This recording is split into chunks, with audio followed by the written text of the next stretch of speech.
네, 제목 한번 읽어보도록 하겠습니다. 자, 시작.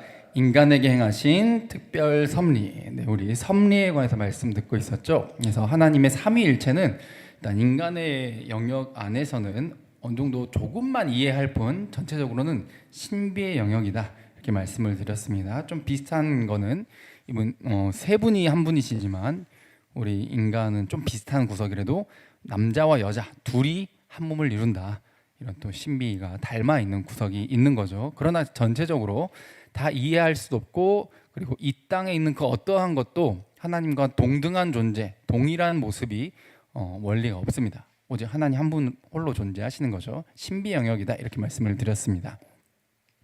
시간 전에 계획을 세우셨죠. 작정하셨다, 이렇게 말하는데, 그걸 시간을 시간을 출발시켜서 시간 속에서 계획을 이루어 가신다. 그래서 이 작정이 실행이 창조였죠.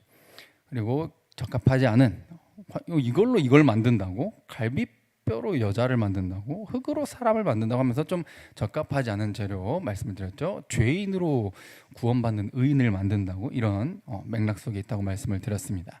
그래서 인간을 하나님을 닮아가도록 창조하시고, 그리고 섭리하시는 데 있어서 짓고 구경만 하는 분이 아니라 직접 통치하신다, 이렇게 말씀을 드렸죠. 그래서 관리를 하신다고 했습니다. 그래서 모든 사람은 하나님과 떨어져 살 수 없고 하나님을 힘입어 살고 기동한다. 하나님을 떠나서는 존재할 수 있는 존재는 아무도 없다라는 거죠. 그래서 우리 인간이 하나님의 섭리 안에서 살아갈 때 우리가 뭔가 노력하고 열심히 하는 것처럼 100%의 노력을 하는 것처럼 보이지만, 역시 또 하나님이 100% 간섭하시고 인도하시는, 섭리하시는 이 신비가 있다고 말씀을 드렸습니다. 50대 50이 아니라, 하늘은 스스로 돕는 자를 돕는다라고 했을 때 뭔가 50대 50 느낌이 나잖아요.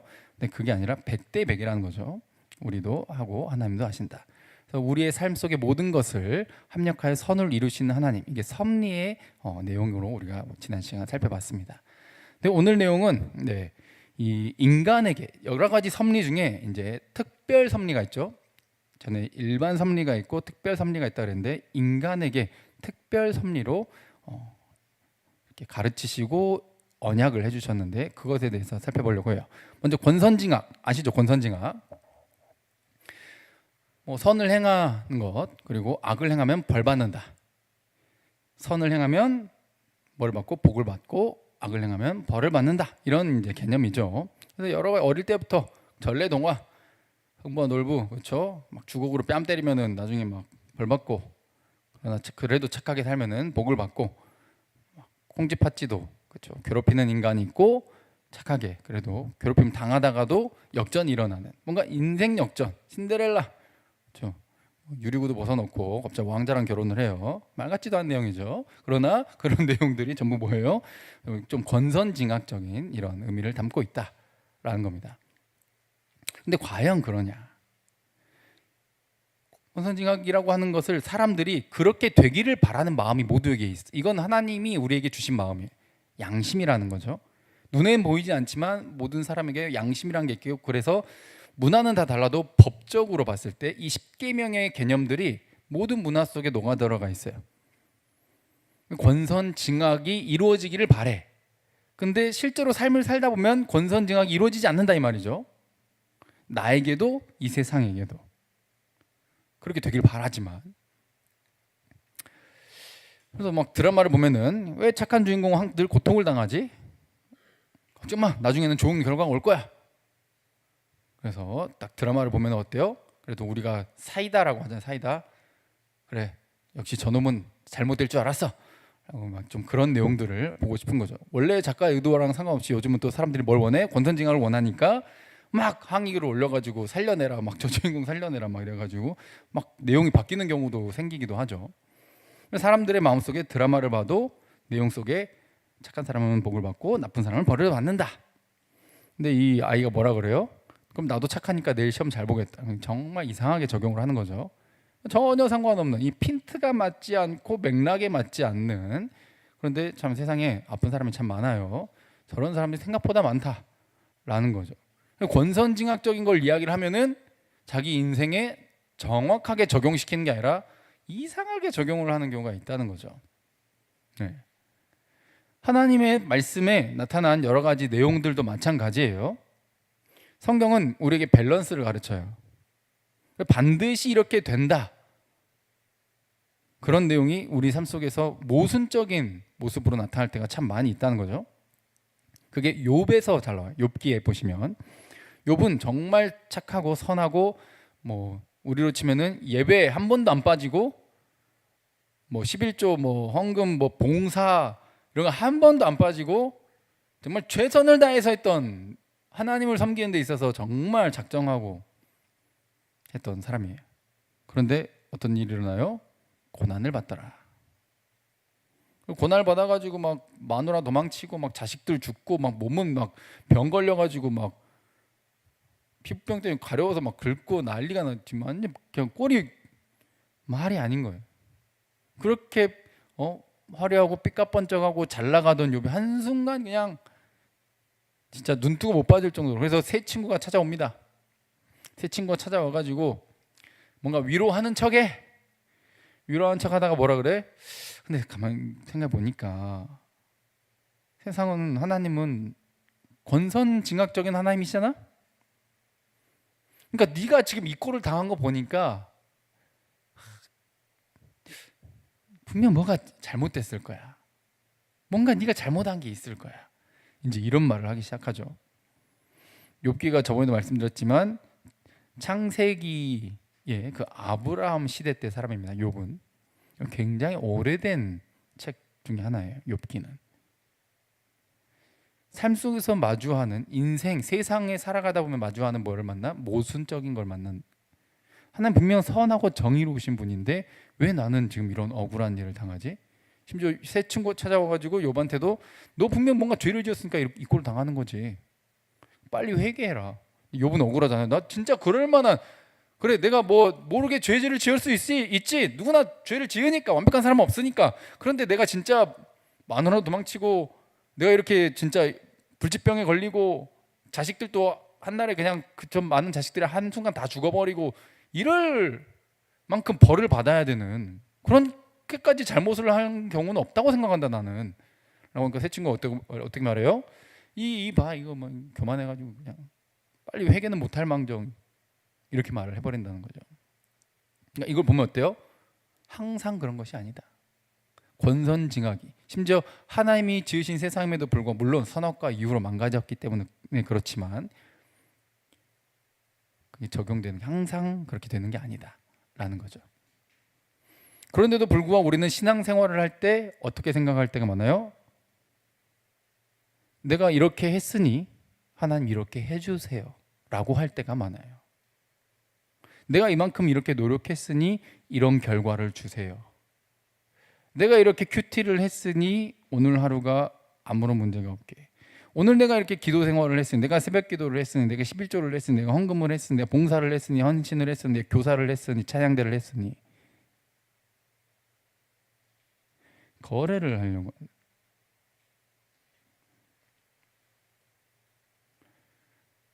착한 일을 하는 건 하나님 지으신 세상에서 당연히 해야 될 일이에요. 근데 우리는 어떻게 생각해? 당연히 할 일은, 내가 이렇게 여기에 헌신했는데, 크로스로버 이렇게 헌신했는데, 내가 교회에 이렇게 헌신했는데 나에게 왜 이런 일이 일어나?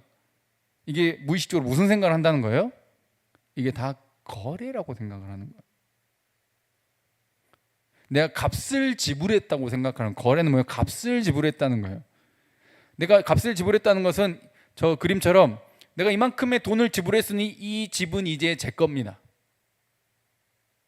나는 이 집을 살 만한 자격이 있어요. 이 집을 가질 만한, 이 집에서 살 자격이 있어요. 왜? 그 값을 지불했으니까. 이걸 거래라고 말해요. 근데 감히 하나님과 거래를 하려고 해요. 이건 단단히 오해한 거고, 성경을 다시 읽어야 돼. 본인이 구원받았는지도 다시 점검해야 되고. 착각하거나 오해하면 안 돼요. 진짜 구원받고 성경을 통해 예수 그리스도를 만난 자는 자격 없음부터 깨달아야 돼요. 무슨 짓을 해도 죄인이고 죄만 지어왔고 지금도 여전히 그렇다고 하는 것. 언약이라는 걸 맺죠. 하나님께서 언약이라는 걸 맺으시는데 하나님과 우리가 언약 관계예요. 그래서 구약, 신약이잖아요, 성경이. 언약이 뭐냐? 이 거래를 맺는 이 당사자들끼리의 뭐예요? 협약이에요. 근데 이 협약이라고 하는 여기 이 개념만 보면은 성경에 나타나 있는 하나님과의 그 언약이라고 하는 말을 표현을 못해요. 왜? 그냥 우리가 세상에서 말하는 이 언약은 거래를 말하니까, 즉 서로 동등한 지위를 갖고 있어야 돼. 서로 동등한 위치에서 약속을 맺는다, 협약을 한다. 그래서 나도 너에게 이익을 주고 너도 나에게 이익을 주는 이런 언약을 상상을 한다고. 근데 성경에서 말하는 하나님과의 언약은 그렇지 않아요. 저 그림처럼 이 누추한 곳에 당신께서 왜 이곳에,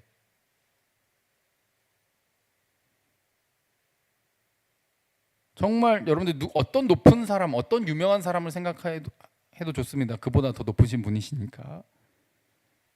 정말 준비도 안 됐고 정리도 안 됐고 한 나랑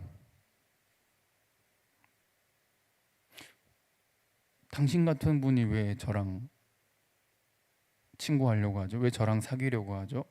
왜 저희 집에 이렇게 방문하시려고 하죠? 이걸 아는 거예요. 누가복음에 예수님께서 이렇게 말씀하시죠. 자, 시작. 이와 같이 너희도 명령받은 것을 다 행한 후에 이르기를 우리는 무익한 종이라 우리가 하여야 할 일을 한 것뿐이라 할지니라. 아멘. 그래서 참 이번에 여름 수련하면서 우리 모든 동역자분들한테 참 감격이 되고 감사했어요. 본인의 어떻게 보면은 그동안은 돈을 안 내고 갔잖아요. 우리가 수련회 가서 스텝을 섬길 때. 이번에는 수련회가 좀 어렵다고 하니까 모두 참 합심해서 돈을 회비를 내고서까지도 가서 섬겨줬다는 거죠. 그 이유는 그 영혼들을 바라봤기 때문이에요. 나의 이익을 먼저 생각한 것이 아니라 내가 가서 즐거울 것을 먼저 생각했다기보다 저 아이들이 하나님을 만났으면, 예수 그리스도를 알았으면, 인생의 터닝 포인트가 되었으면 하는 마음 때문에 그렇게 했다는 것이죠. 그러나 그렇게 했다 할지라도 우리는 하나님 앞에서 뭘 주장할 수 없어요? 자격을 주장할 수 없어. 나 이만큼 했으니까 하나님 이번 나 합격하게 해줘야 됩니다. 나 저 대학 들어가게 해줘야 됩니다. 이 직장 들어가게 해줘야 됩니다. 결혼하게 해줘야 됩니다. 이거 말 같지도 않은 거란 거예요. 다시 말하지만 하나님과의 언약은 세상에서 말하는 것처럼 동등한 지위에 있는 사람들끼리 서로 거래하는 게 아니에요. 여러분들이 뭘 얼마나 드리고 얼마나 헌신했든지 그건 하여야 할 일을 할 것뿐이야. 자, 하여야 할 일을 다른 말로 두 글자로 의무라 그래요. 군인이 목숨 걸고 전쟁터에 나가서 미션을 완수하고 사람도 건져내 왔다. 와, 그러면 이거는 뭐 생명수당까지 해가지고 돈 어마어마하게 받아야지. 예를 들어 군인 가가지고 또 심지어 한 나라의 대통령을 구해왔다 해봅시다. 그럼 돈 얼마 받아야 돼? 그냥 군인의 월급 받는 겁니다. 왜? 의무니까. 의무니까. 그걸 거래로 너 이거 대통령 구해오면은 네 이제 평생 먹고 살고 네 3대 4대 5대 6대 7대 10 거의 9대까지 먹고 살게 해줄게 이런 계약 없는 거예요. 의무는 그런 거예요. 해야 할 일을 하는 거죠. 하나님 앞에서 우리는 항상 뭘 말해요? 무익한 종이에요. 하나님께서는 이 관계를 정립을 하시고 그리고 우리에게 이 언약이라고 하는 거, 하나님의 그 언약이라고 하는 것을 세우죠. 창세기에 한번 읽어볼까요? 15절부터 17절까지 2장입니다. 시작.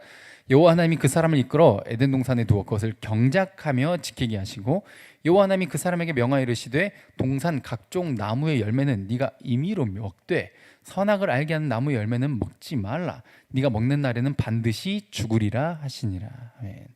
경작하며 지킨다. 경작한다, 일한다는 뜻입니다. 또 예배한다 이렇게 말한다고 그랬죠. 지킨다라고 하는 건 이제 관리한다 이런 의미 또 말씀을 드렸습니다.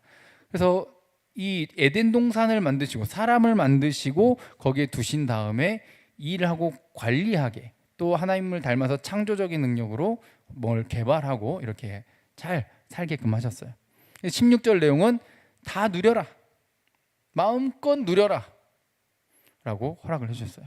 단 뭐만 먹지 마, 선악을 알게 한 나무의 열매만 먹지 마. 조건이 붙어있죠. 먹으면 어떻게 된다? 죽을 것이다. 근데 먹으면 죽는다라는 조건이 붙어있는데, 이게 내가 이걸 안 먹는 것에 대해서 하나님과의 이 관계에 있어서 어떤 조건으로 생각하면 곤란해요.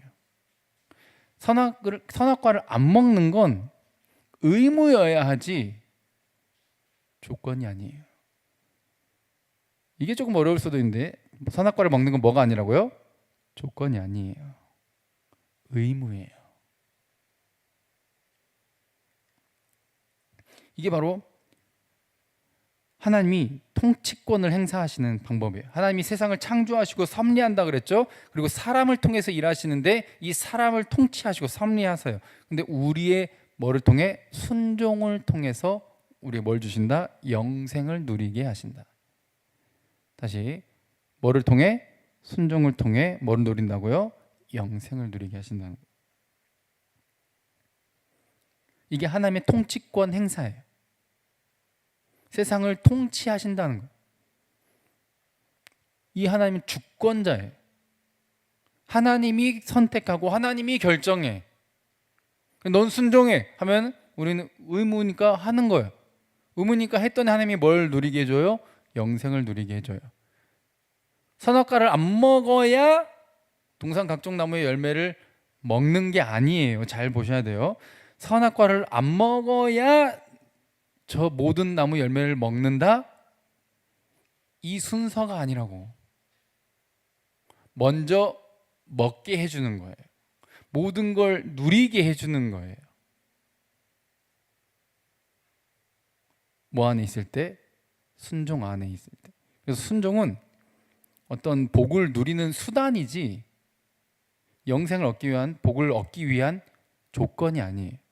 즉 거래가 아니다 라는 거죠. 뭔가 불공정 거래처럼 생각이 들기도 하고, 그래서 결국 인간 먹었잖아. 아니, 결국 뭐 불순종해가지고 죽게 되고, 뭐 이거 하나님이랑 우리랑 좀 애초에 뭔가 안 맞는데? 라고 생각이 들 수도 있어요. 그러나 어떤 불공정도 없어요. 왜냐하면 하나님께서는 처음에 뭘 주셨다? 모든 걸 먹게 했어요. 모든 걸 누리게 했다라는 것을 절대 잊으면 안 돼. 그리고 먹지 마라고 했을 때 어려운 걸 요구한 게 아니에요. 먹지 않을 수 있는 능력이 아담한테 있었어. 아담은 그리고 알고 있었어요. 그리고 모든 걸 누리고 있었기 때문에 내가 이걸 굳이 먹을 필요가 없어. 내가 저걸 얻기 위해서 이걸 꼭 먹어야겠어 라고 생각을 할 수가 있잖아. 사람이 뭔가를 얻어내기 위해서. 근데 그럴 필요가 없어. 왜? 모든 걸 갖고 누리고 있으니까. 그리고 또 안 먹을 강력한 이유가 있죠. 먹으면 어떻게 된대? 죽는데. 너무 강력한 이유가 있어. 그러니까 먹지 않을 이유로 가득 차 있고 아담은 알고 있었어. 그럼에도 불구하고 먹었다 이 말이죠. 알고 먹은 거예요.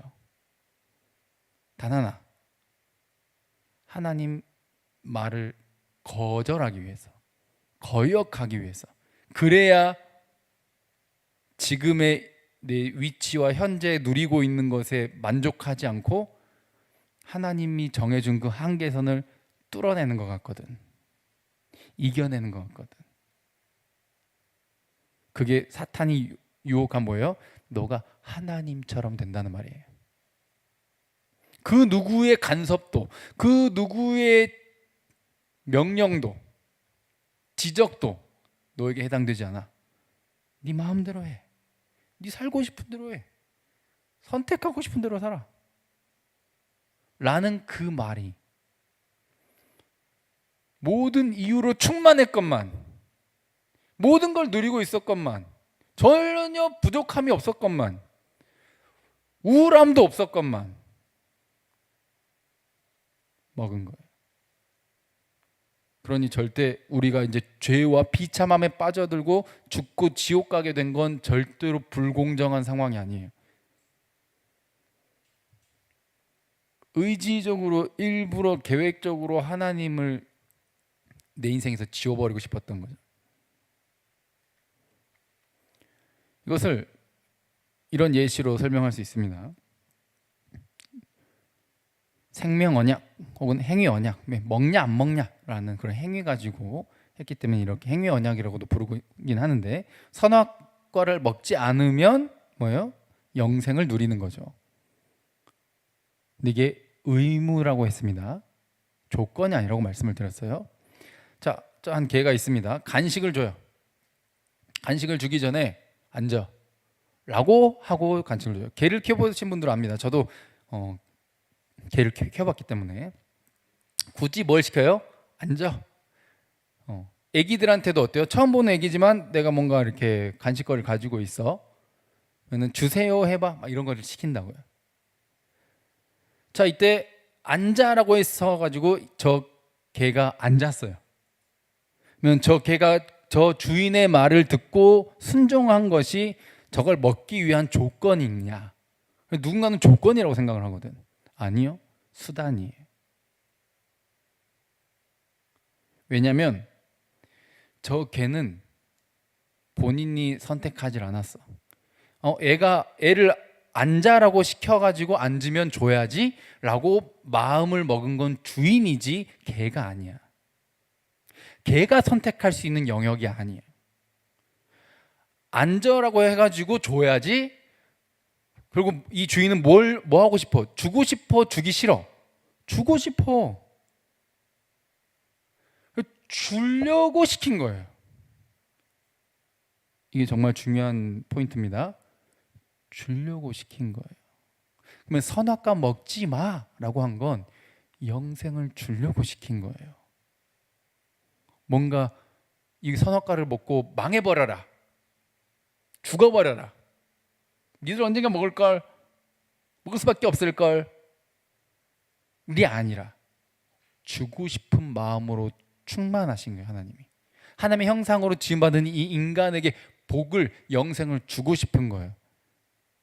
그럼 뭘 선택했어요? 수단을 선택했어요. 순종하면 줘야지 라고 하나님이 결정한 거예요. 인간이 선택하고 결정한 게 아니라 하나님이 그 방법과 수단을 결정하고 선택하신 거라고. 그래서 이것을 뭔가 우리에게 주기 위해 우리의 수준에 맞춰서 준 게 언약이라는 거예요.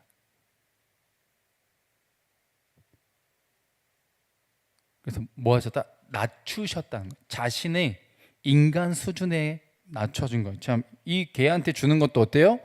이 개가 알아들을 수 있는 명령어로 이 개가 할 수 있는 영역을 시킨 거죠. 이 개한테 뭘 시키지 않아? 야, 내일까지 시 한 편 써와. 그러면 준다. 이런 걸 시키지 않는다 이 말이에요. 지금 제 말 이해하시죠?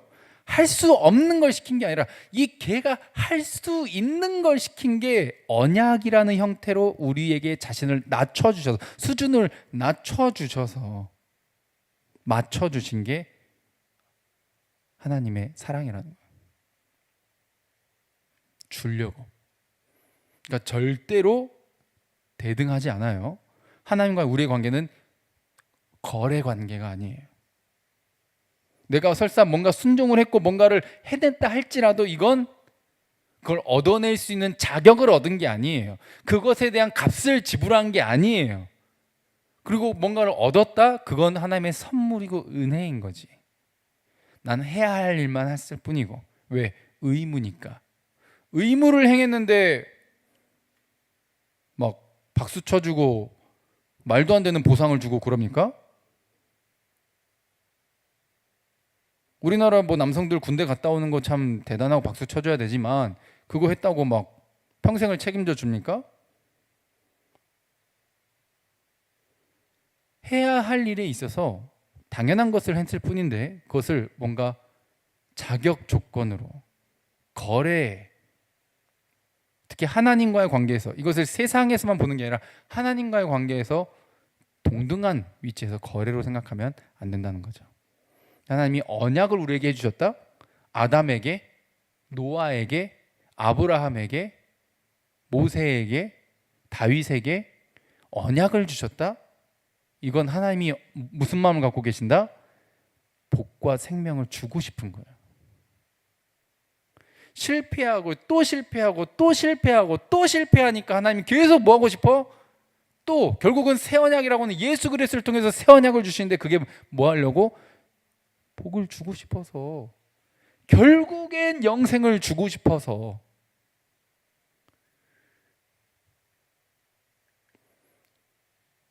그래서 하나님은 뭐 하길 기뻐하신다고요? 영생 주시길 기뻐하시. 할렐루야. 우리에게 새 언약은 뭘 요구하시죠? 믿음을 요구하죠. 그럼 믿음도 역시 뭐에게? 내가 구원받기 위한 조건이 아니라 뭐예요? 수단에 불과한 거예요. 나 믿었으니까 구원해 주세요 라고 당당하게 요구할 수 있는 자격이 아니에요. 하나님이 그렇게 결정한 거예요. 믿음만 봐야지. 내가 보낸 아들 예수를 믿기만 하면 내가 구원해 줘야지 라고 인간이 결정한 게 아니야. 하나님이 결정하고 선택한 거예요. 하나님이 그렇게 작정하고 실행한 거예요. 그러면 우리는 믿기만 하면 뭐예요? 그걸 받아 누리는 거죠. 근데 그건 어떤 조건이 아니라 하나님이 주권적으로, 하나님이 결정하셨기 때문에 대등한 위치에서의 거래가 아니에요. 그런 조건이 아니란 말이에요. 자격을 갖춘다는 게 아니에요. 우리 애초에 처음부터까지 자격이 없어요. 근데 하나님이 믿음만 보겠다고 스스로 결정하셨기 때문에 뭐 하기를 기뻐하셔서? 영생 주시기를 기뻐하셔서, 주고 싶어서, 좀 주고 싶어서. 그래, 믿음은 수단에 불과해요. 내가 믿음을 가졌다고 자랑을 못해요. 사도 바울도 말하죠. 믿음 그 어떤 것도, 아무것도 자랑 못한다. 그저 자격 없음. 아담도 그 이후로 모든 인간들이 다 실패를 해왔잖아요. 호세아서도 읽어볼까요? 자, 시작.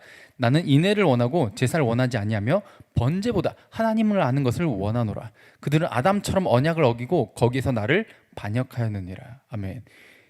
인애를 원하고 제사를 원하지 않는다는 말은, 우리가 제사는 형식적으로 드리는 어떤 예배, 봉사, 헌신, 헌금 뭐 이런 모든 걸 포함하는 거예요. 내가 형식적으로 이걸 했습니다 라고 하니까 당연히 하나님, 우리 이스라엘 하나님의 백성이니까 내가 제사를 잘 드렸으니 우리에게 복을 주셔야죠, 이렇게 생각을 했다는 거예요. 근데 제사는 열심히 드려놓고 저 예배당 문 밖을 나가서는 지 멋대로 하고 싶은 대로 이기적으로 배려도 없고 완전히 그냥 아까 저기 막 핀트 나간 애처럼, 아픈 사람처럼 막 이상하게 살아가는 거예요. 그래서 저 사람을 보면은 정말 하나님의 살아계심을 느끼고 하나님의 선하신 분임을 느끼고, 저 사람을 보니까 나도 교회 가고 싶고 예수님 닮고 싶고 믿고 싶고 이렇게 되는 게 아니라 지 멋대로 사는 거예요. 조금도 손해보고 싶어 하지 않아. 그냥 개독교라고 쌍욕이 절로 나와. 근데 어때? 주일마다 예배는 너무 어찌고 화려하게 막 드려. 나는 뭐라고 말해요? 내가 원하는 건 그거 아니야. 형식보다 진짜로 찐으로 내가 어떤 마음인지, 내가 얼마나 너희들한테 복을 주고 싶어 하는지, 내가 얼마나 너에게 영생을 주고 싶어 하는지, 내가 얼마나 모든 자들에게, 너네만이 아니라 저거 가난하고 고아이고 과부이고 가난하고 저 장애인들이고 우리 어려운 사람들에게 내가 동등하게도 주고 싶어 하는 사람인 존재인지, 그걸 알기를 원한다. 하나님의 마음을 알기를. 예배를 드렸어? 하나님을 만났잖아요. 예배는 하나님을 만나는 거니까. 하나님을 만났다며, 말씀 들었다며, 이해를 했어? 이해를 했으면 내가 그대로 살고 있는지 자신을 점검을 했어? 자격 없음을 깨달았어? 은혜를 깨달았어? 그럼 삶이 변화되어야지. 삶은 전혀 변하지 않아. 성장형, 지난 시간에 말했죠? 하나님의 사람으로 온전하게 되게끔 되어야 하는데 아주 당당해. 그래, 니는 잘하냐? 항상 이런 태도예요. 근데 하나님 뭐라고 평가를 해요? 아담처럼 선악과를 계속 먹는다는 거예요. 언약을 어긴대. 나를 계속 반역한대. 이사야서도 그렇고 다 뭐라고 합니까? 구역질 난다. 토악질 나온다. 네 멋대로 살 거면 그거 제사 드리지 마. 내가 그 형식 원하는 거 아니야. 네 중심, 네 마음, 너의 생각, 그 근원, 너의 사랑, 자발적인 그 사랑. 선악과도 자발적인 사랑 원하셨던 거잖아요. 근데 항상 욕망을 버리질 못하니까 단순하질 못해. 하지 말라면 안 하면 되는데 꼭 욕망대로 하고 싶거든. 이제 인생 복잡해지는 겁니다. 그래서 실패에 다다르게 되는 거죠. 그러나 하나님께서는 그 실패한 자들에게 결국은 누구를 보내주셨습니까? 우리와 절대 상의 안 하시고 일방적으로 언약을 맺으시고 새 언약을 우리에게 주시기 위해 아들 예수 그리스도를 이 땅에 보내셨습니다. 할렐루야. 주고 싶어 하신 분이라는 것을 꼭 기억하시고 그것에 감격하시고 살아내셨으면 좋겠어요.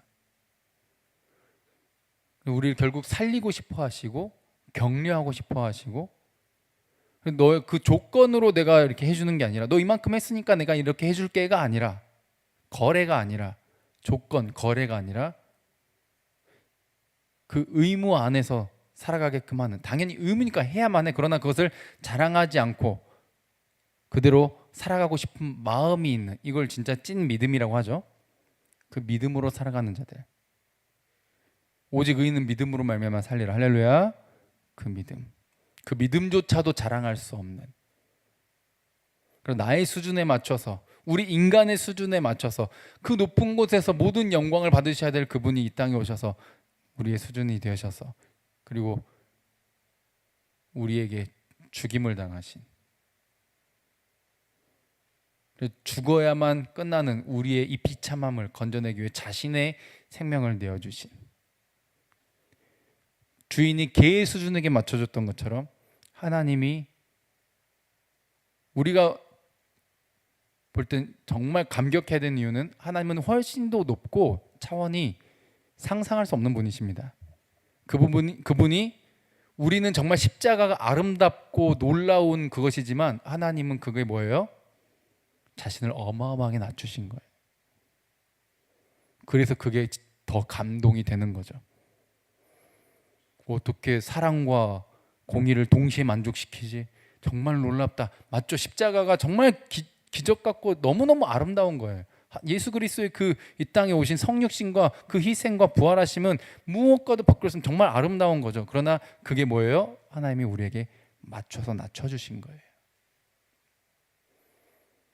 영생 주고 싶어서. 그래서 실패하는 저와 여러분들에게 예수 그리스도를 통해 살리려고, 그래도 또 의무를 행하면서 살아가라고, 난 너에게 계속해서 영생이 있기를 원한다는, 주기를 원한다는 그 사랑의 약속인 것이죠. 그러니 거래 조건으로 하나님의 언약을 생각하지 마시고 사랑에서 나온 약속, 주고 싶은 마음에서 하신 명령이란 것을 기억하시고 주의 말씀을 오늘 하루도 앞으로의 삶도 말씀대로 살아가고자 하는 그 마음으로 가득 차기를 주님의 이름으로 축복드립니다. 성령을 따라서 이렇게 말씀을 따라서 함께 살아갑시다. 우리가 순종하는, 말씀대로 순종하는 그것이 어떤 보상을 얻기 위해서 하는 게 아니라 이미 주셨기 때문에, 이미 아들 예수 그리스도를 주셨기 때문에, 이미 에덴 동산을 아담에게 주셨기 때문에, 모든 것을 받아 누리고 있기 때문에, 주의 나라와 그 뜻을 우리에게 이미 주셨기 때문에 우리는 순종하는 것이지, 이걸 순종을 통해 뭔가를 얻어내려고 하는 게 아니라는 걸 기억하시고, 그래서 심지어 내가 아무것도 얻지 못한다 할지라도 그건 의무니까 해야 되는 거예요. 이게 하나님의 자녀들의 태도죠. 그래서 그들은 순교의 길을 갈 수 있었던 거예요. 이 땅에서 어떠한 보상도 얻지 못했고 그냥 죽음으로 끝났고 내가 본 앞에서 내 가족도 죽었지만 그 길을 가는 거죠. 왜? 이미 모든 걸 받았으니까.